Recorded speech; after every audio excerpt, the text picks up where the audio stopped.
and welcome everybody to the March Homelessness panel meeting of the Worshipful Company of Information Technologists. I'm pleased to be joined by Emma Nugent from the Royal British Legion Industries group today, who's going to give us an overview of what they do.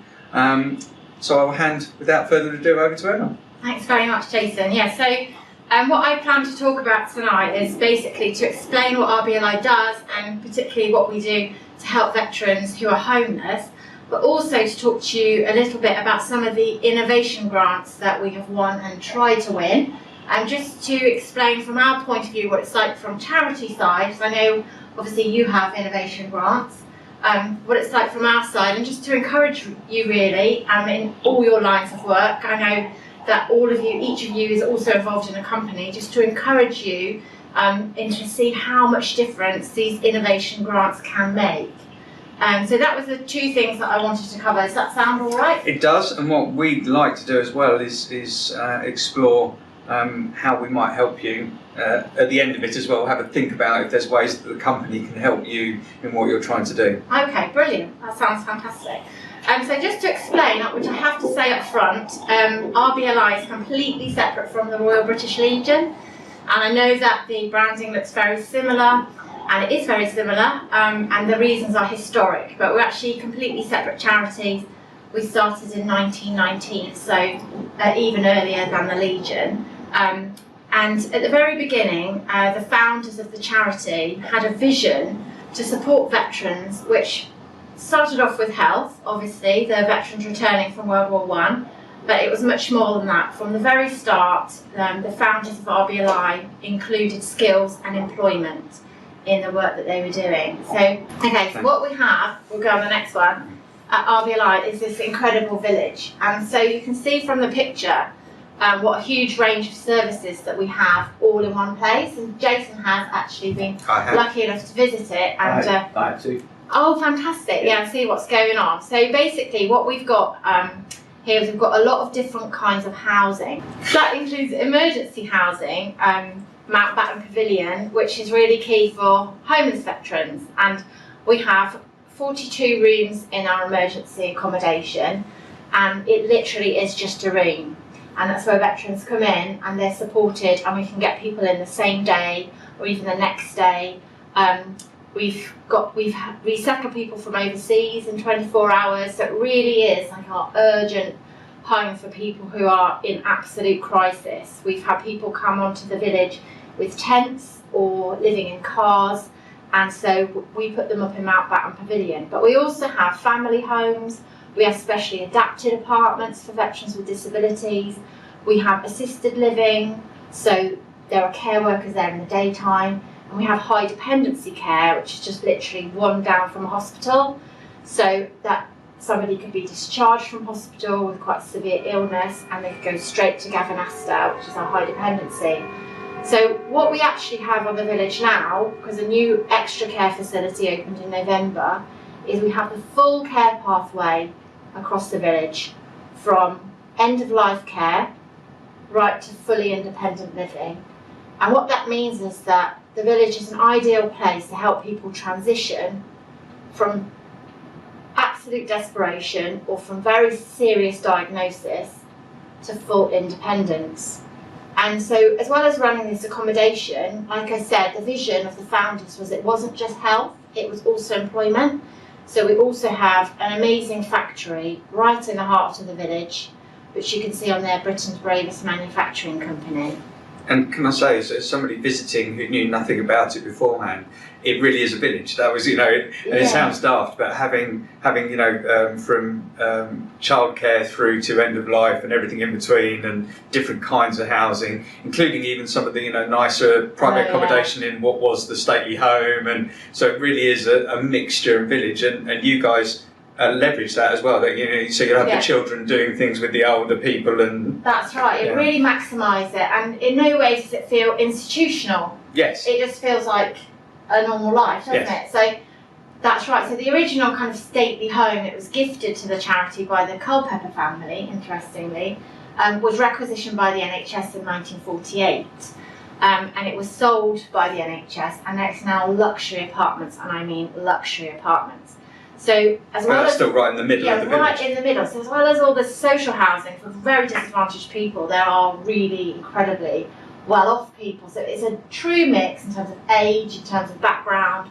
We're all three services, so we're a true mix in terms of all walks of life in one place. So all the different services that we offer are on this slide, and the programme that we have that coordinates all the different health, welfare, activities, employability, we call Step In. And it's quite an interesting model. It is truly integrated, and it works with people on their individual goals. So they're not always employability goals. They could be any sort of life goals, and that's how we focus all the support that we put in place. And often it is health, mental health, and other sorts of meaningful activity. So it isn't just employment. So we have quite a wide definition of what we consider to be employment or positive routines or training or vocational experience or volunteering. But what we're working with people on is to make sure that they have a structure in their week. And so Step In is a really key model. And what I should also say, which I'm not sure if they said when you came to visit, is that the model is replicated as well. So in Glasgow, there's an amazing care charity called Erskine, and they had a village, well they have a village, very similar to ours, but they've been focusing just on dementia care. They had all this potential, and they came down to our village and they saw what it could be. So we now run the social enterprise factory up there, and they've expanded their housing, so they've got more housing for families and working age, so that they're creating exactly the same sort of mix, so that more people can benefit and that more people can use the village as a springboard rather than a home for life. You actually run the factory element of it? Yeah, right. It's called Scotland's Bravest Manufacturing Company, right. Just outside Glasgow. So our factory in Kent, Britain's Bravest Manufacturing Company, it's really important to say that is a proper factory, which you can vouch for, with commercial customers. So they're customers like Network Rail and Amy and Barrett Developments, and they're buying signage from us in the main, but not just signage, also wooden products. So we do a lot of pallet making and pallet recycling for the construction industry. We do fulfillment, print and mail. So we do all kinds of orders for customers, and the people who work for us, even if they're very severely disabled, very, very limited sight, very limited hearing, severe physical disabilities, they're all working on projects for real customers with real deadlines, and so they get that satisfaction and that confidence knowing that the skills that they're getting are transferable skills. So we have taken on quite a lot of Remploy workers, but Remploy, as you know, is criticised for the jobs not being real. All of our jobs are real jobs, and if we get more orders, we can create more jobs, and if we get less orders, unfortunately, we'll have to let people go. So it's a genuine commercial enterprise, even though it doesn't always make a profit. When I visited you were making motorway signs, and it was quite surreal to see these huge motorway signs. Really, you never really think about that somebody has to make them, do you? But of course they do, as well as a load of pallets. There was a lot of pallets being made when I was there. And we make fruit bins as well, which in Kent are quite a big deal. Yes. There's a lot of Kent farmers who want fruit bins, so these are all kind of going concerns, different product lines. And are all the people that work in the factory ex-forces? No. How do you? What's the recruitment process that you do for the workers? Yes, so that's another key difference from the Legion, because obviously the Legion only supports veterans, and one of our main differences is that we use our expertise to support other people with injuries, disabilities, and with severe barriers to employment. So we also have ex-offenders and staff who work on pallets, and it's their work experience to get them, into the civilian labour market, if you like. Yeah. So we're absolute expertise in working for people with barriers to employment, and so people tend to come through statutory, through the job centre, and through special programmes for long-term unemployed, really disadvantaged people, perhaps. So we do quite large programmes in deprived Kent communities, and also for long-term unemployed and families, for example, where maybe no one's worked. Yeah. So where the parents don't work, the teenagers coming through don't work. So the kind of people who in the scene are called hardest to help are the kind of people who get referred to us for work experience and for placements, with the anticipation that they will need a lot of extra support, they'll have very low confidence, and they may be quite flaky for quite a long time. But then once they understand that everyone in this factory is overcoming really quite serious issues, that's often all it takes to make people feel like, actually, I'm not in a place where everyone's perfect, everyone's firing on all cylinders, and everyone's really, chirpy, cheep, pleasing the boss. Everyone here is overcoming difficulties. I'm one of them. They're doing it. I can do it. And if I'm right, and you might come on to it, so tell me to shush if you are, but in a similar vein, some of the resources and tools and training that you've done to help people in that transition to work as well, you are sharing with other organisations and being commissioned to do on behalf of job centres and that kind of thing. You leveraging that and utilising it again beyond your initial scope. Yeah, so like the replication of the factory. Yes. We have lots of different outreach programmes and large-scale programmes, like I said, that we run that may be government funded or lottery funded, because we're recognised as an expert with this particular group of people. Absolutely. Yeah. So as I said, the model that we use is called Step In, and Step In is a progression model for people, which is based on their personal goals, like I said, which is always working towards the next step for them. And these might be quite simple things, quite basic things, but everything that we're doing initially is to do with creating a positive daily routine. And then once we've created a positive daily routine, we can push that even further. Our programme, which is called LifeWorks, which is our employability programme, is 5-day intensive. And when people are ready, that's what they go on. And this 5 days is quite interesting. I'll talk about it, edit it out if it's too much. But on the first day they come in, and as you can imagine, they might be out of the labour market for absolutely donkey's years, have very low confidence, maybe can't even make eye contact, maybe just stare at the pad because they don't want to engage with anyone else on the course. What they have initially is a vocational assessment by an independent assessor. And they go through with them through things like psychometric testing, that kind of thing. And they go through skills and traits with them. And at the end of that, they have, in black and white, written some very interesting things about their skills, aptitudes, and personality traits that are positive. Mm-hmm. They haven't had to generate themselves. You can't, if you have low confidence, you can't generate the kind of thing that you need to generate about your employability assets. Okay, so you have this on day one. They work with this a bit further on day 2. On day 3, it's much more challenging. It's about coping with change, and actually ask people in quite a challenging way to explain how they dealt with change in their life, particularly change that they didn't choose. So a lot of the vets, they probably medically discharged and didn't want to leave and feel quite angry that they thought they'd be in, they'd have a career for life. Or they may have other things that have happened to them in their life, like relationship breakdown, that they didn't feel they chose, and they're quite angry. So then they're pushed hard. So if they've been supported day 1 or day 2, day 3, they're pushed hard to be honest about how they deal with change, and they're asked to take responsibility for how they deal with difficult things that have happened to them. And then on day 4, it starts to get much more practical. They do practical job seeking. In the afternoon, they have an interview, which is one of the things we can get back to about helping. Right.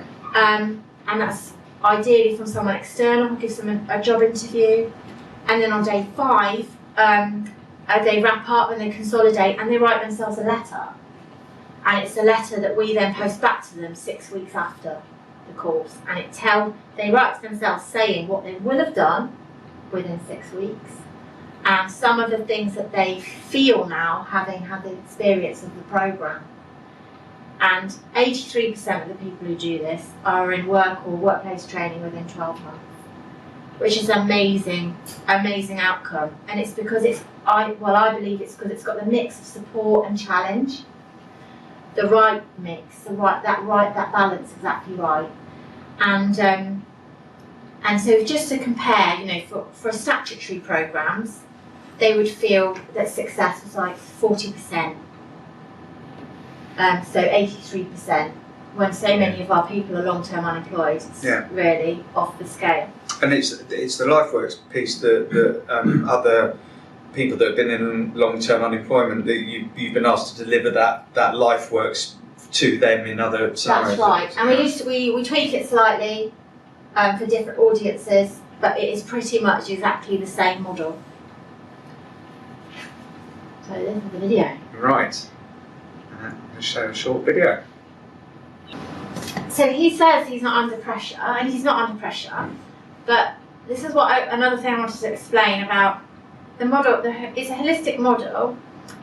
It does have an element of pressure. So anyone who lives in our accommodation, if they're not working, they have to sign in their tenancy agreement to do 6 hours volunteering a week.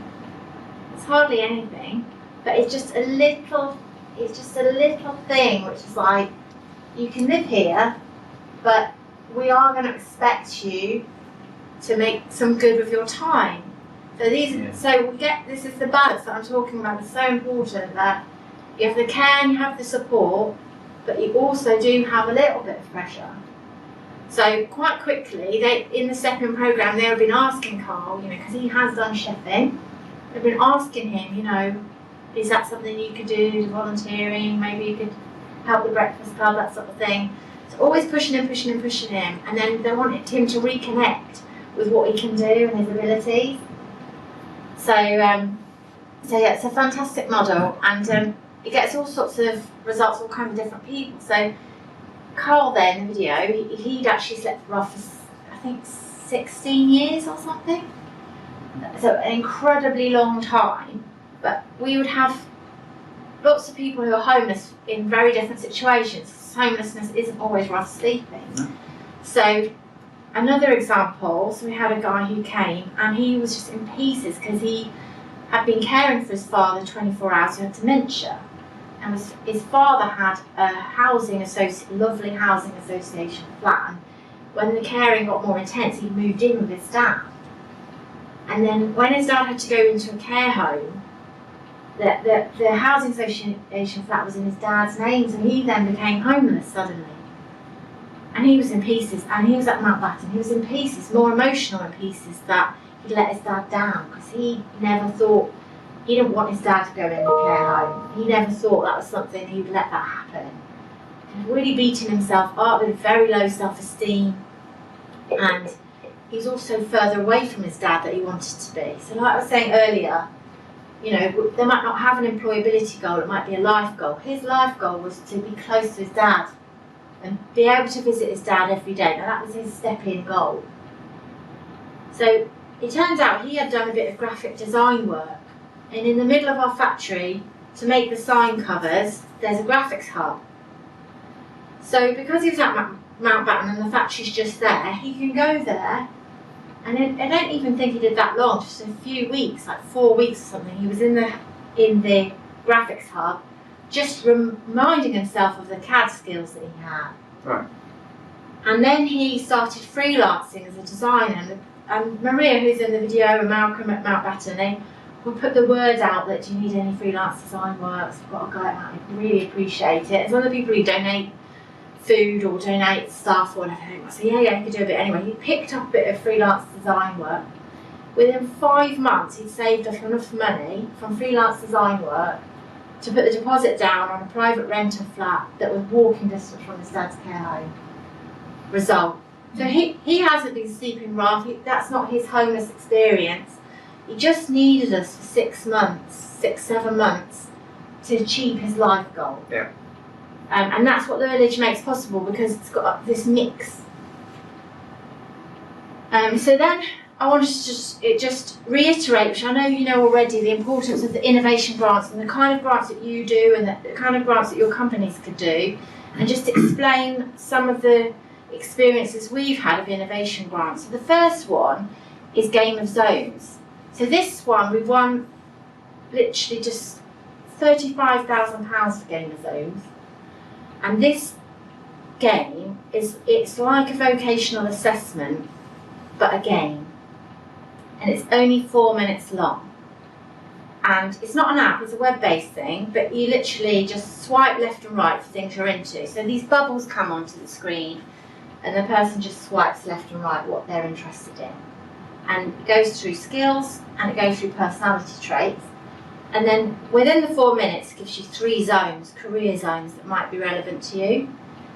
So like I said, we won £35,000 just to test this with 1,000 users, and then to Kent University Psychology Department, they basically verified whether the outputs it was giving could be considered robust, which they did, and then we were able to roll that out on all the programmes I was telling you earlier, deprived areas in Kent, all the work that we're doing with long-term unemployed, not necessarily veterans, and the advisors were able to use it to start that conversation with, like I said, really, really low confidence people, really long-term unemployed people. So they can't generate the kind of things you need to generate to say you're employable. But the game pops up 3 zones. Very interesting. So even if the only reaction to the game is negative, I don't know why it's given that zone there. I hate that. Why has it said that about me? I'd never work in hospitality. Why is it saying that? Well, that starts a conversation with a work advisor that might take them weeks to get. So this game has been absolutely transformative, and it's helped thousands of people. So we reached 17,000 people last year, and imagine that, that starting point, all those interactions, all those people. So that's a fantastic innovation grant. Jason, you helped us, didn't you, do a bid for LifeWorks, which we didn't actually win. No, yes.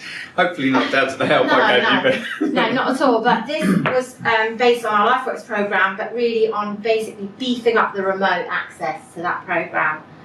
So we'll keep pushing with that one, and we'll keep pushing with that service development, because we know that it's going to help us reach so many more people. But this was another example of where you've got tools and techniques and strategies that you want to give to a wider audience, isn't it? And you're helping people in the forces that haven't left yet, that are thinking about the next step, around the world, wasn't it? So yeah. And also more groups like spouses and people like that who are also job seeking, or also may have very low confidence about employability, and some of the remote support that we could do that's similar to LifeWorks would be perfect for that sort of group. So we're going to keep pushing with that. And this was an example, doing that through technology. So instead of doing it in a classroom, putting it online so that people could access it from anywhere in the world. Because likewise, obviously the forces are deployed around, UK forces are deployed around the world, and that can add to the lack of confidence. You've got a degree of separation physically from where you might normally get your help in finding those career choices, etc., wasn't it? So it's a good use of technology to help broaden.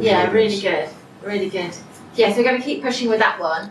And then the third one is obviously Step In. So I explained a little bit about the model. So the Step In database is a fairly basic access database.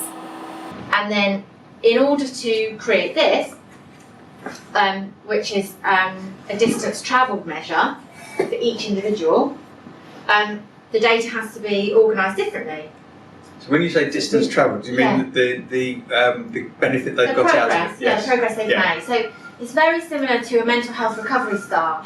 So in mental health, the recovery star is very similar to this, and it has several points of progress that a person could make. So if you look on the diagram, we've actually got many more points, and that's because our model's holistic. So it could include health goals, it could include social goals, relationship goals, like I said about the other guy who came to us, it could be like being near his dad. That would have been one of his goals. So it can be totally tailored to the person.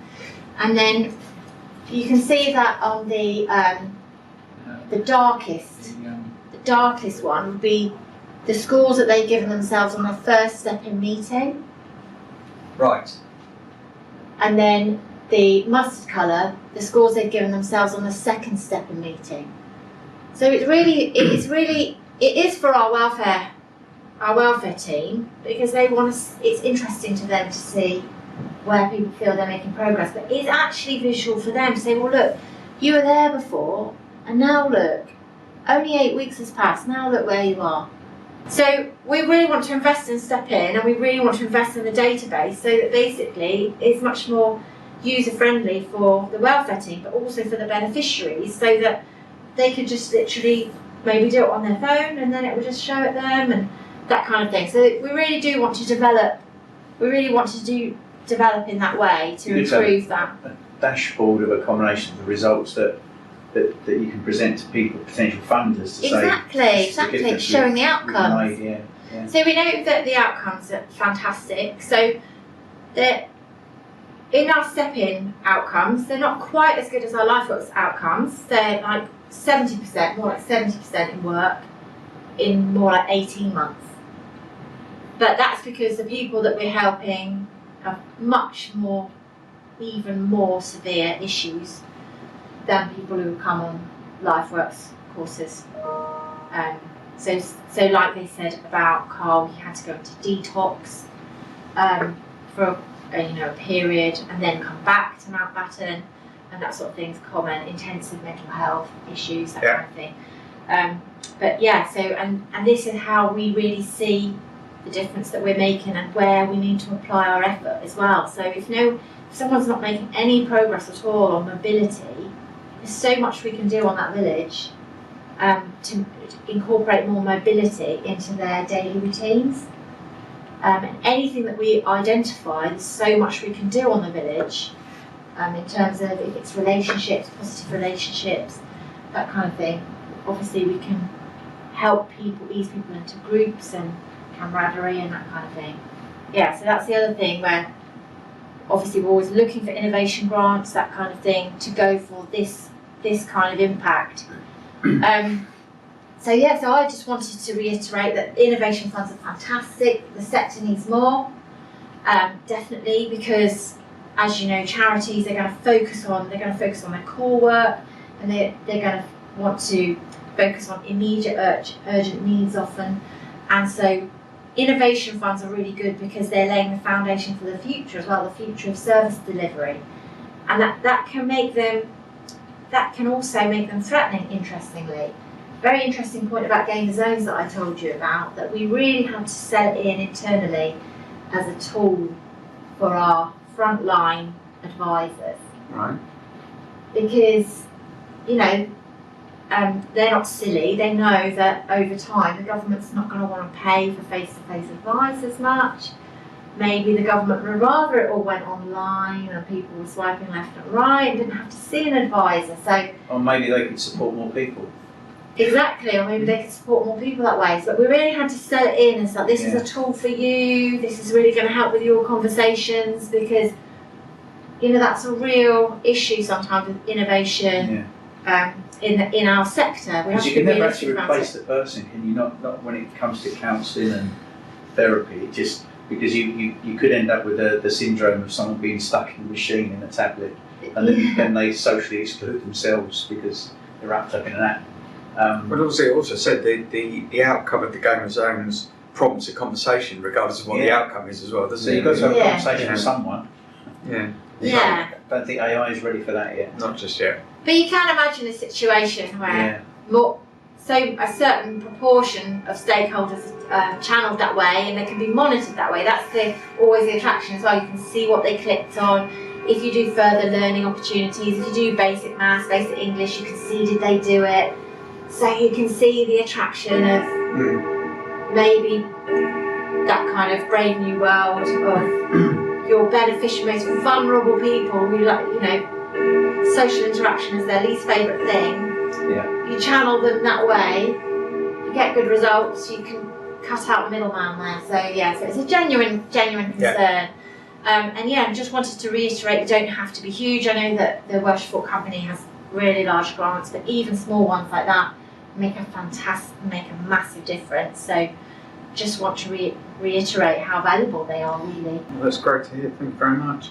Yeah, is there? I mean, we've been interacting as we've gone along, so there's quite a few things there. I think I've been taking notes and some things we can help you with. Is there anything else you can think from a technology point of view that we haven't covered that the company might be able to help you with? As Steve has rightly pointed out, we are not we're not maybe the richest of companies, but we are very wealthy in the level of engagement of our members. We've got quite a big membership, and we've got very active membership compared to some other companies. So what we do try and leverage a lot is pro bono and volunteering, and so you've already taken advantage of some of that as well. So compared to some speakers we come along, you're not starting. So hopefully we can widen that out, because obviously we're always going to be applying for things. So on the step-in side, we already applied for Standard Life and a nationwide, neither of which we won. So as you did, if other people would be happy to volunteer so that they can review our submissions for that kind of thing, that's really helpful. And just to basically beef them up, that's always really helpful, particularly if they're looking, they're looking for a certain kind of innovation. We might not have the language that they're looking for, particularly when we go for these ones with bigger companies. We might not have the keywords that they're looking for to win that. So that would be really, really helpful, definitely, because we're always applying. At least 12 a month we're applying every month. Well, I was going to say that a lot of people won't realise, but for charities that is the reality day to day, isn't it? You have to have people that are doing nothing but applying for all these funds and etc. to try, and the vast majority you won't get, but you have to keep going, because that's how you get quite a bit of the funding for your initiatives. So that's it. So we have to fundraise for everything that we're doing. So we fundraise for the new homes that we build, and we're fundraising for the services that we deliver. LifeWorks, we have to raise $500,000 every year for LifeWorks. Where does your revenue come from? Do you get any state support, or is it all charitable fundraising? So for the statutory programmes, they're statutory funded, and then obviously these other programmes like all the village work and LifeWorks we're fundraising for, and the new build and everything we're fundraising for. So it's a mix, and then obviously people are supported by the state, in the sense that it's often the councils that are going to pay their rent long term. So often we only have to raise money for like a rent bridge while their welfare benefits are sorted out. So we might only have to, if they're at Mountbatten or somewhere in an apartment, we put them in an apartment, we might only have to raise money for the first couple of months. Until their benefits kick in properly and they've got the proper support that they're entitled to. Because obviously you'll know from being the homeless panel that single men never get to the top of the list, the housing list. They will never get to the top, because the squeeze on social housing is so much now that it's always going to be older people. Obviously, it's always going to be people with dependents. Obviously, so single guys, whether they're veterans or not, whether they serve their country or not, they're just never going to get up there. So yes, it's just so important that we keep raising the money for that rent bridge as well. As well as everything. Yeah, understood. Okay, well, thank you very much. Let's check if any more questions in the room. And let's check online. We've got any questions from anybody online? Martin. Yes. So, the video and the presentation was fantastic. I think that you obviously we've got a lot of liaison activities between the RBLI and the various housing forces, as Steve has also alluded to. I think we need to actually make sure that they see that and have a conversation with them. Yeah, we could do that. We make sure we do that tie-up as well as a follow-on. So, okay. Yeah. Lovely. All right. Well, Emma, thank you very much for your time. Thank you for inviting me. Thank you. And for those of you watching the video, please, if you know of anybody else that could use the help in the homelessness sector with the Worshipful Company, then please do get in contact with us. We'd love to meet more people like Emma and see how we can help. So thank you for your time too.